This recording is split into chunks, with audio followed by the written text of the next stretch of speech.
Grandma Ella and me, Terrell, are going for a lovely walk.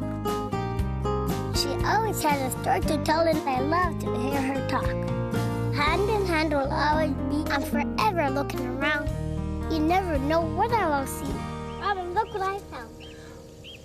That's a baby bullfrog, Terrell. Don't squeeze him too hard or you might hurt him. Shall we let him go? Yes, Terrell. Put him just right on this. Yep. Put him down gently so he doesn't feel scared. Frogs live near water, and they're good swimmers. Big, strong hind legs help frogs jump and swim. Now it's time to sit on the swing to hear it tell. What would it be? A frog story, just a thing. Grandma, will you tell me a story? Let's see.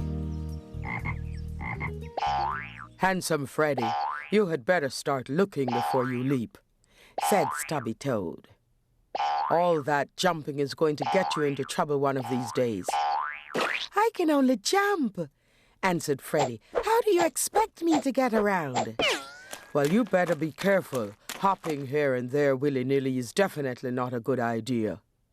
Secretly, Freddy Frog was practicing. He was in training for the Olympics. Frog!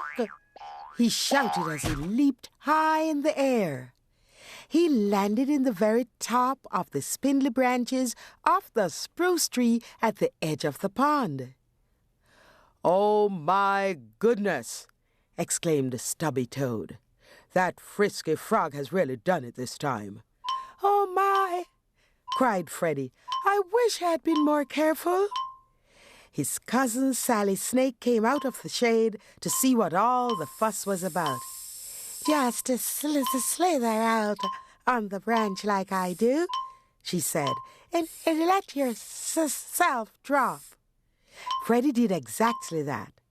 On the way down, he bounced off a big lower branch and went kerplunk right into the pond. "I think I'll switch to swimming," he said with a relieved sigh. And that's just what he did. That was a good story, Grandma. Thank you. You're welcome. Grandma Ella and me, Terrell, head back to the house for tea. It's time for us to go as well, but we'll be back, you'll see.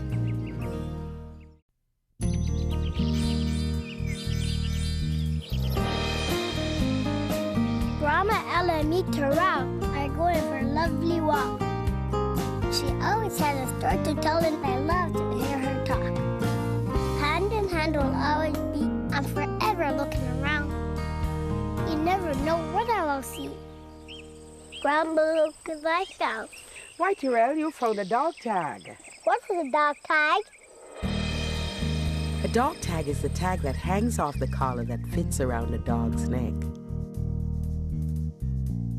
This is an old tag of Sparky's. He's got a new one now. The tag usually has the name and address of the dog's owner in case the dog gets hurt or lost. Now it's time to sit on the swing to hear it tell. What would it be? A dog tag story is just a thing. Grandma, will you tell me a story? Let's see. When Dreyfus the dog was a little puppy, his owner bought him a shiny red collar and a dog tag. Dreyfus didn't like wearing his tag and collar. His neck got itchy under the collar. Sometimes it got caught in things, and the tag clinked against things at the most inopportune moments.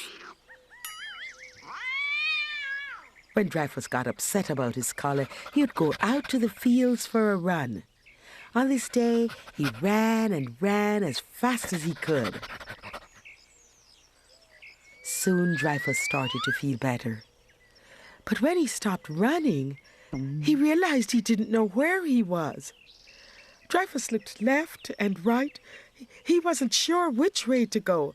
How was he going to get home? Just then a man happened to walk by. "Hey, boy," he called. "Are you lost?" Dreyfus wagged his tail uncertainly and looked at the man. The man reached down and looked at Dreyfus's tag. Looks like you belong on the Johnson farm. Come with me. I'll take you home." Dreyfus walked happily beside the man all the way home. Maybe his collar and dog tag weren't so bad after all. That was a good story, Grandma. Thank you. You're welcome. Grandma, Ella, and me, Terrell, head back to the house for tea. It's time for us to go as well, but we'll be back, you'll see.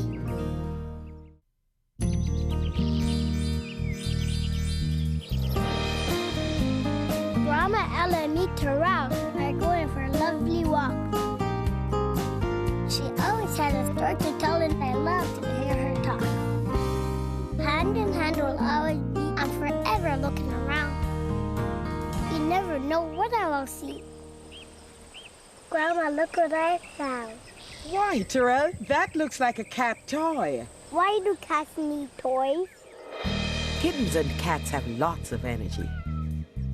When there's a few of them, they'll chase and play with each other. When they're on their own, they need toys to play with. They like to pounce on their toys, scratch at them, and even bat them around. Now it's time to sit on the swing to hear it too. What would it be? A cat story is just a thing. Grandma, will you tell me a story? Let's see. Katie was a very curious kitten. "Someday that curiosity is going to get you into trouble, young cat," her mother would say. But Katie couldn't help herself. She just had to know. One day, Katie heard a strange sound. There was a knocking coming from the top of the biggest tree in the yard. Katie peered up, but there were so many leaves that she couldn't see a thing. "If I could just climb up, I could see what's making that noise," thought Katie, and she began to climb. When Katie reached the highest branch, she saw a funny-looking bird pecking at the tree with its beak. "What you doing?" asked the little kitten. "Looking for bugs," replied the bird. Katie's curiosity was satisfied. She looked around and realized how far away the ground was. "Oh, my!" meowed the little kitten. "This is too high. I'm scared." "It's okay," said the woodpecker. "You climbed up, so you can climb down." So slowly and carefully, Katie climbed down the tree. When her paws were finally back on solid ground, Katie the curious kitten decided to become Katie the careful cat. That was a good story, Grandma. Thank you. You're welcome. Grandma, Ella, and me, Terrell, head back to the house for tea. It's time for us to go as well, but we'll be back, you'll see.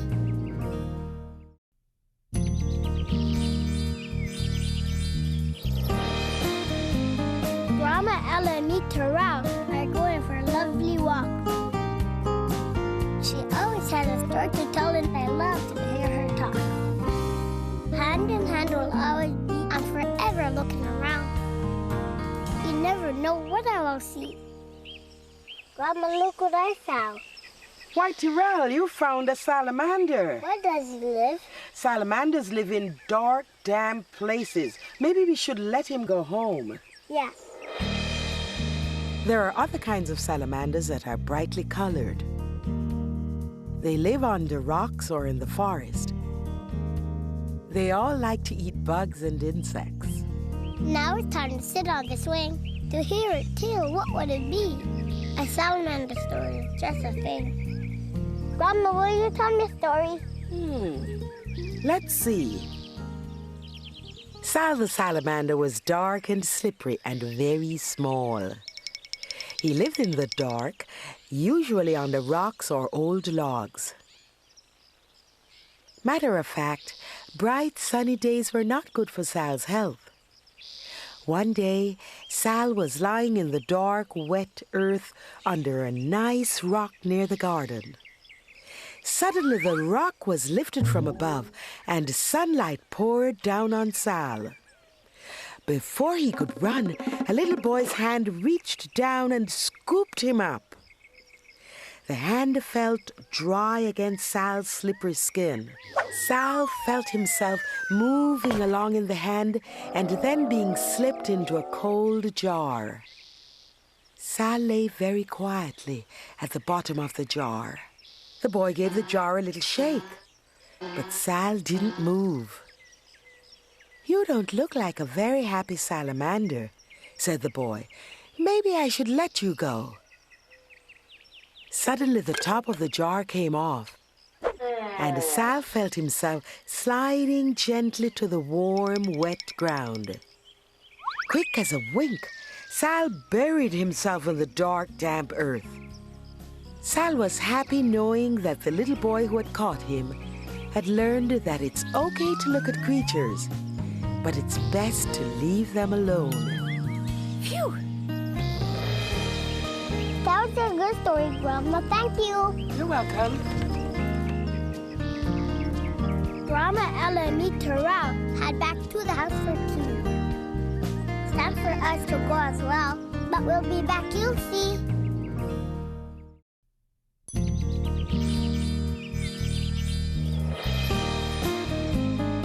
Grandma, Ella, and me, Terrell, are going for a lovely walk. She always has a story to tell, and I love to hear her talk. Hand in hand will always be. I'm forever looking around. You never know what I will see. Grandma, look what I found. Why, Terrell, I think you found a pile of nuts and seeds. I think a squirrel must live nearby. Can you tell me about squirrels, Grandma? Squirrels are small animals with big bushy tails. They eat nuts and leaves and berries. They collect food and hide it for the winter months when food is hard to find. Now it's time to sit on the swing to hear a tale. What would it be? A squirrel story, just the same. Grandma, will you tell me a story? Let's see. Red the squirrel chattered and jabbered all the time. The animals and creatures who lived in the woods didn't pay much attention to Red. One day, Red had something he really wanted the others to see.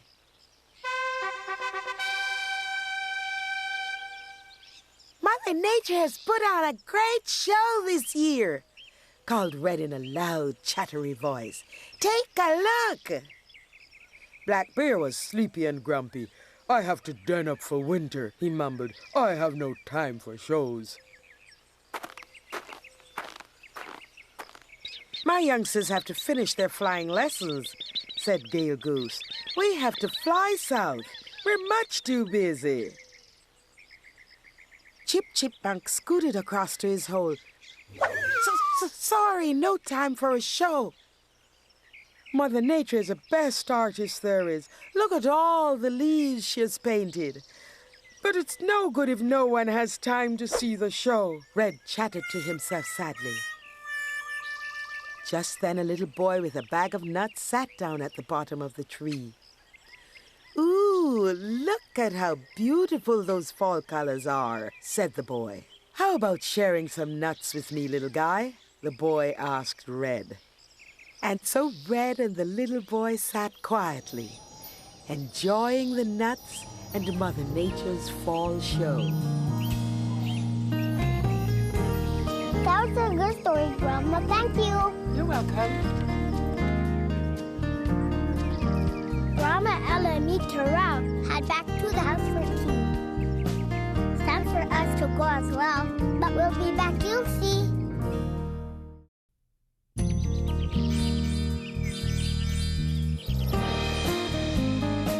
Grandma, Ella and me, Terrell, are going for a lovely walk. She always had a story to tell, and I love to hear her talk. Hand in hand will always be. I'm forever looking around. You never know what I will see. Grandma, look what I found. Why, Terrell, you found a turtle. Why do turtles have shells? Turtles have shells to protect them. When a turtle is scared or threatened by an enemy, they pull their body into their shells. Their shells are very hard and they keep the turtle from getting hurt. Now it's time to sit on the swing. To hear it tell, what would it be? A turtle story is just a thing. Grandma, will you tell me a story? Let's see. Tansy was a very timid turtle. When something scared Tansy, she would pull her legs and her head into her shell. One day, Tansy was playing with her friends, Martin the mouse and Fran the frog, at the edge of a stream. Martin was dabbling his toes in the water. "Be careful," cautioned Tansy. "You don't want to fall in." "Oh, Tansy, you're such a fraidy turtle," taunted Martin. Just then, Martin lost his footing on the slippery bank. "Look out!" cried Fran. Tansy pulled her head and legs into her shell. "I told you to be careful," she cried. "Oh, this is too scary." "Help! Help!" cried Martin. "I can't swim!" Fran leapt into the water and tried to help Martin, but her back was too slippery. Tansy peeked out from inside her shell. "I've got to help," she told herself. She took a big breath and stepped into the water. It was cold and moving fast, but Tansy was a good swimmer. Martin scrambled onto Tansy's hard shell and hung on tight as the little turtle swam to shore. "Hooray!" cried Fran. "You're a hero, Tansy." "Thank you, Tansy. I'll never call you Fraidy Turtle again." That was a good story, Grandma. Thank you. You're welcome. Grandma, Ella, and me, Terrell, head back to the house for tea. It's time for us to go as well, but we'll be back, you'll see.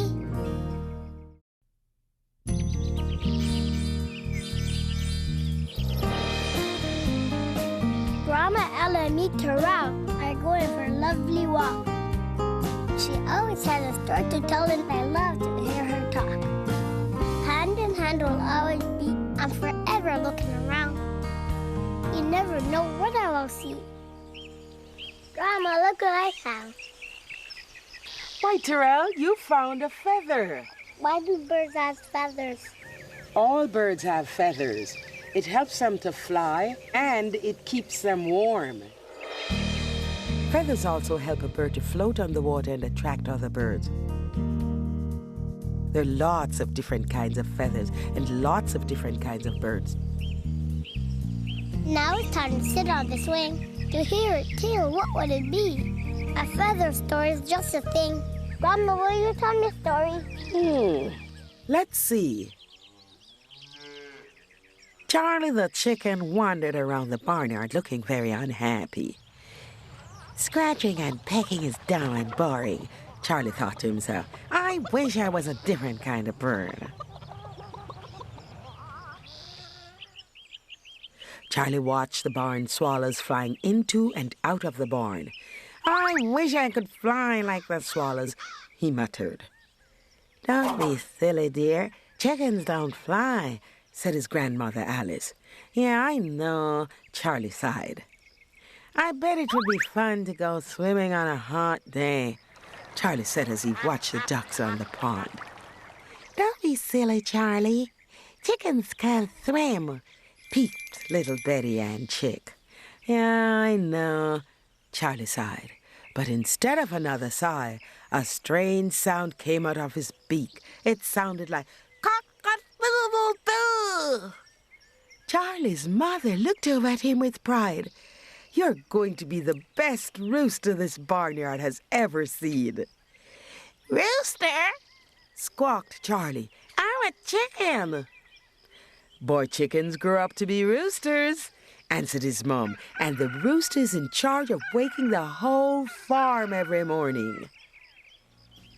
And from that day on, Charlie the chicken, or should I say Charlie the rooster, was never seen pouting around the barnyard again. That was a good story, Grandma. Thank you. You're welcome. Grandma, Ella, and me, Terrell, head back to the house for tea. It's time for us to go as well, but we'll be back, you'll see.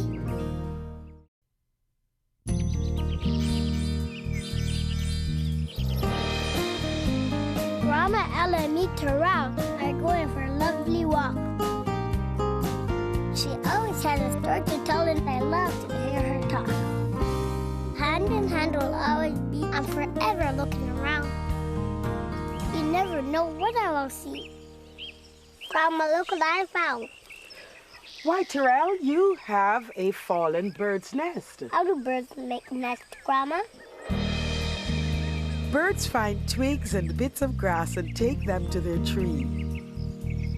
They use their beaks to weave them together to make their nest.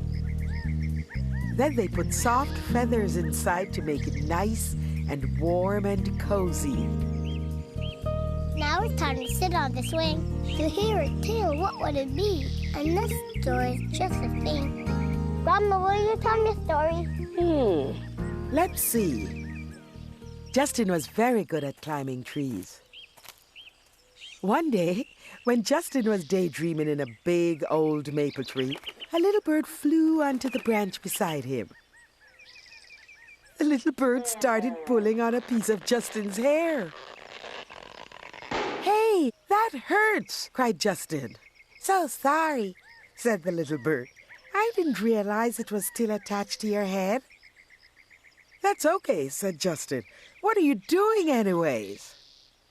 "I'm building a new nest," replied the bird. "I'd like to live in a nest," said Justin. "Then I could stay in this tree all the time." But when Justin tried to imagine himself lying in a nest, he just couldn't fit very well. So Justin imagined himself living in a tree fort way up in the tree. He could lie down, but it wouldn't be very comfortable, and he might get awfully cold.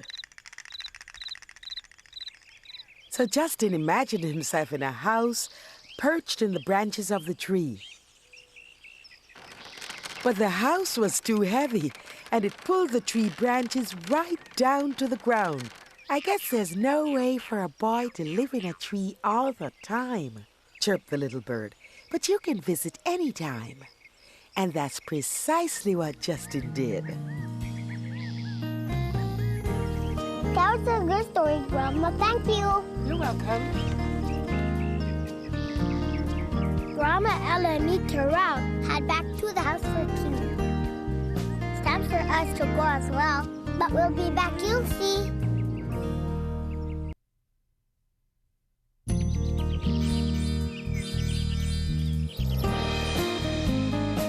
Grandma, Ella, and me, Terrell, are going for a lovely walk. She always has a story to tell, and I love to hear her talk. Hand in hand will always be. I'm forever looking around. You never know what I will see. Grandma, look what I found. Why, Terrell, you found a bird feeder. What do birds eat, Grandma? Birds in the wild look for seeds, flowers, and even bugs to eat. But sometimes it's hard for them to find food. So humans put bird seed in bird feeders and hang them in their yards. If you like to watch birds, it's a great way to get a close-up look. Now it's time to sit on the swing. To hear a tale, what would it be? A feeder of stories, just a thing. Grandma, will you tell me a story? Let's see. Suzette the little sparrow lived in the trees near a lovely elderly lady. The lady had placed a bird feeder in the trees near her house. The problem was that even though there was plenty of food, all the birds fought over the feeder. "Why can't we all get along?" Suzette would chirp. One day, the angry chirping and cawing was particularly bad. "She's going to stop feeding us if we don't stop all the fighting," chirped the little bird. "Well, if the blue jays weren't so rude," peeped the chickadees. "The crows are so noisy," fussed the blue jays. "Yeah, well, you jays spill seeds all over the place," retorted the black crow angrily. "Stop it!" cried Suzette. "I have an idea. The crows are the biggest, and like early mornings, why don't they eat first? Then the blue jays can eat when they get up. The sparrows like the nuts and the middle-sized seeds. And the chickadees like the little ones underneath. If we all take our turn, we won't have to fight." Everyone agreed. And from that day on, all the birds lived happily in the trees, playing and eating without all the fighting. That was a good story, Grandma. Thank you. You're welcome. Grandma, Ella, and me, Terrell, head back to the house for food. It's time for us to go as well, but we'll be back, you'll see. To order a DVD or video of this program, call 1-800-876-2447 or visit our website at www.chiptaylor.com.